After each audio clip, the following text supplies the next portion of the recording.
It's time for the Longines Chronoscope, a television journal of the important issues of the hour, brought to you every Monday, Wednesday, and Friday. A presentation of the Longines Whitnor Watch Company, maker of Longines, the world's most honored watch, and Whitnor, distinguished companion to the world-honored Longines. Good evening, this is Frank Knight. May I introduce our co-editors for this edition of the Longines Chronoscope? Larry Lasser, CBS News correspondent, and Kenneth Crawford, National Affairs Editor of Newsweek magazine. Our very distinguished guest for this evening is Admiral Richard E. Byrd. The North Pole used to be a no-man's land, but these are the days when, by buying a ticket on a commercial airliner, you can fly across the North Pole and drink a cocktail at the same time. You know, only 60 or more years ago, about 35 years ago, our guest tonight found out whether there was any land north of the North American continent. He made that first discovery flight, and I must say that Admiral Byrd, our guest tonight, is not only our greatest living explorer, but he's been an inspiration to countless Americans. Admiral Byrd, you've been to both the North Pole and the South Pole. Is there any unexplored land left on this earth that might appeal to adventurous young Americans? Yes, there is. And not up around the North Pole, because it's getting crowded up there now, because they find out it's really usable, not only to live in, but militarily. But strangely enough, there's left in the world today an area as big as the United States that's never been seen by a human being. And that's beyond the pole on the other side of the South Pole from Middle America. And I think it's quite astonishing that there should be an area as big as that unexplored. This is a tremendous So challenge. there's a lot of adventure left down at the bottom of the world. Well, Admiral, do you hope to see that? I do. Well, Admiral, Yeah. would you say that since you've been to both the extremities of Earth, are these expeditions to such far-off places, are they getting easier because of modern techniques, or is danger still close at hand? Well, it's a little risky, but nothing like it used to be with the old slow planes and the small cruising radius where we had to put down bases. We replaced the dog teams, and of course that was a big improvement. But now the planes go much faster and they are safer, and they have a much bigger cruising radius. You haven't got the danger of a terribly heavy load. Admiral, an expedition to which I believe you're the advisor is now en route. What is that expedition doing? Well, that's the icebreaker Atka, and it's a reconnaissance expedition. It's going down to the South Pole area to make certain observations and to look for some bases. They will be back in April, and they will report back, and upon the information we get from that undertaking, we will base the bigger expedition that's to follow. Is that very definitely planned, or is that... That is being planned right now. So I'm willing to say to you that there will be a number of expeditions that will follow, I think, year after year, at the bottom of the world, because the government has really become interested. Well, Admiral Byrd, I can understand, I think everybody can, the interest in the North Pole because it's so near our greatest challenger, Soviet Russia, but why this interest in the bottom of the world? Nobody living down there, is there? No, it's pretty cold. There's only one permanent resident, that's the emperor penguin. The little ones live further north. I tell you one reason they're interested. It's by far the most valuable, important place left in the world for science. That's why the scientific groups all over the nation are really interested.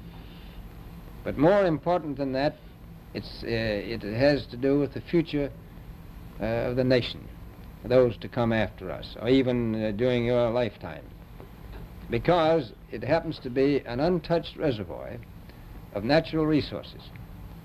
And, you know, as the world shrinks with an ever-increasing acceleration, far-flung places, once useless, like we thought the North Pole was, and no man's land, become very useful. The bottom of the world will be important, not only to us, but to our allies. I was going to ask you, does it have military importance?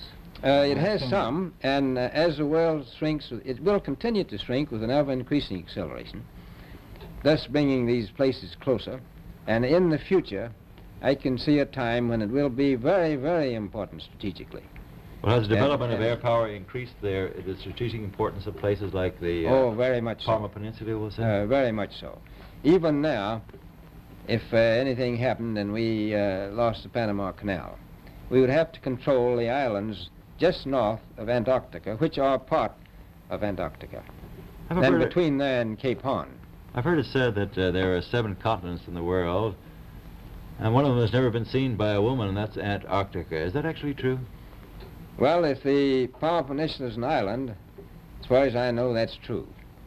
No woman's ever stepped foot upon the Antarctic continent, and it's the most peaceful place in the world. Well, I'm sure that won't last very long. I understand that now that you're working with the Arnold Bread Company in charge of frozen foods. Now, is there any future for frozen foods down these frozen extremities? Well, I think the human race can be helped by that. This was thought out by Dean Arnold, who's, in my opinion, a great humanitarian. He learned that we went down there after 4 or 5 years and finished a meal that we had left there on the table when we had evacuated Little America. Everything was perfect, including the bread. So he got the idea of this frozen bread, and already he sent some to Europe, and it worked very well over there for some of the starving people. So you can store it down to the Antarctic, and against the lean years, and you wouldn't have any people in the world really starving if you did that. Yes, in the event of an atomic war... You stay there forever. Admiral, you speak of the resources of Antarctica. What are they? What are the natural resources there?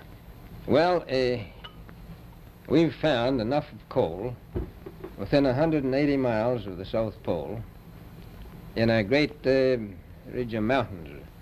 It's not covered with snow, enough to supply the whole world for quite a while. Well, that's the coal. Now, there's evidence of many other minerals. We are pretty sure there's oil. Now, that coal shows the bottom of the world. Now, by far the coldest spot in the world. Where that coal is gets 100 below zero in the winter. Well, it was once tropical.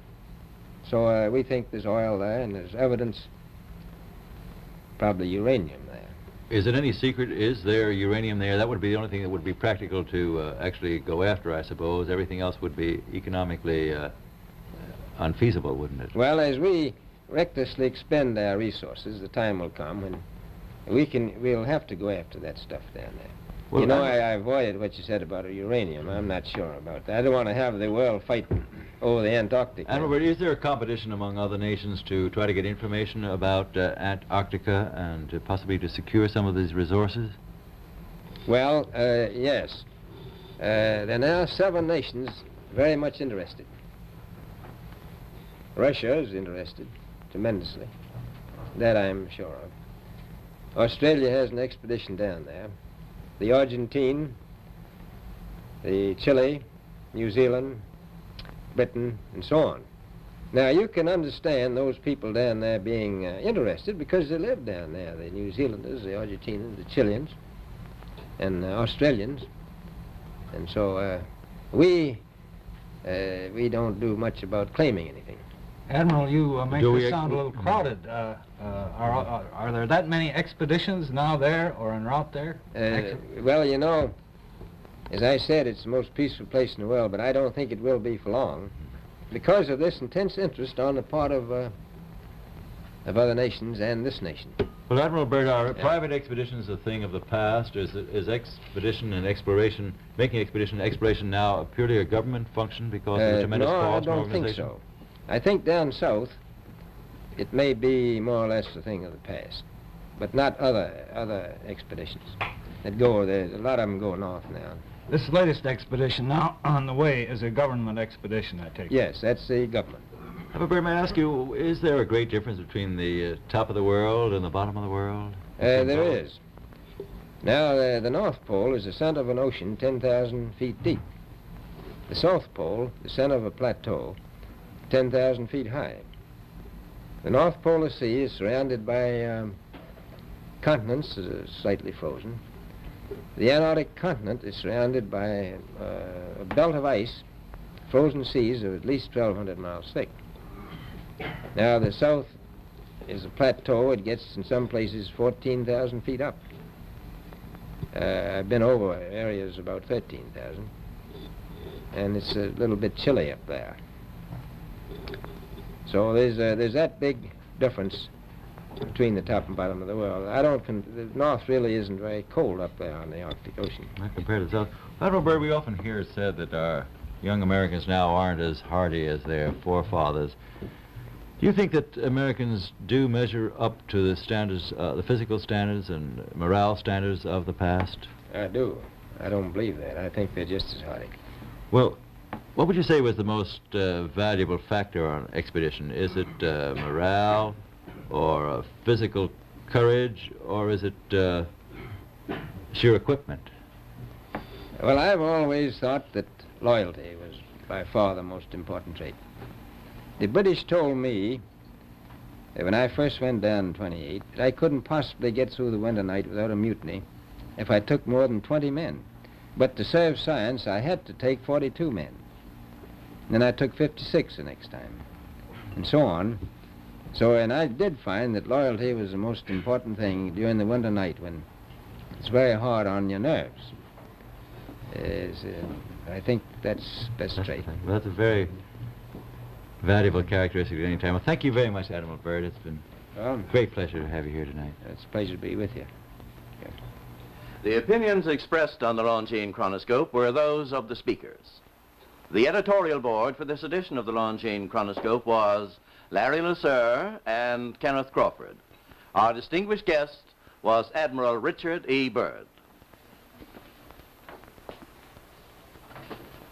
A Longines watch makes the most perfect Christmas gift. It has beauty, elegance, and enduring quality, and a universal reputation as just about the finest of the world's watches. Now, actually, barring accident or abuse, the Longines watch that you give this Christmas will be better than new after 5 or even 10 years of daily use. Time holds no terrors for a Longines. The exquisitely finished watch movement defies normal wear and friction, achieves unsurpassed timekeeping accuracy and reliability. Thus does Longines inner quality match Longines outer elegance. Among the finest watches of the world, only Longines watches have won 10 World's Fair grand prizes, 28 gold medals, highest honors for accuracy in fields of precise timing. Cased in precious metals, styled in the best of good taste, a Longines watch is a joy to own, an enduring symbol of your affection, the perfect Christmas gift. Yet, you may buy and proudly give a Longines watch this Christmas for as little as $71.50. Visit your Longines Whitnor Jeweler Agency and make your selection. Longines, the world's most honored watch, the world's most honored Christmas gift. Premier product of the Longines Whitnor Watch Company. Since 1866, maker of watches of the highest character.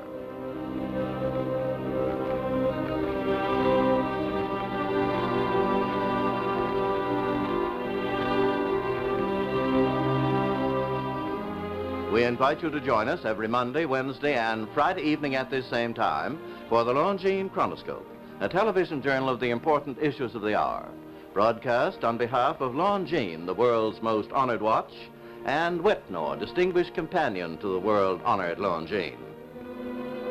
This is Frank Knight, reminding you that Longines and Whitnor watches are sold and serviced from coast to coast by more than 4,000 leading jewelers who proudly display this emblem. Agency for Longines Whitnor watches.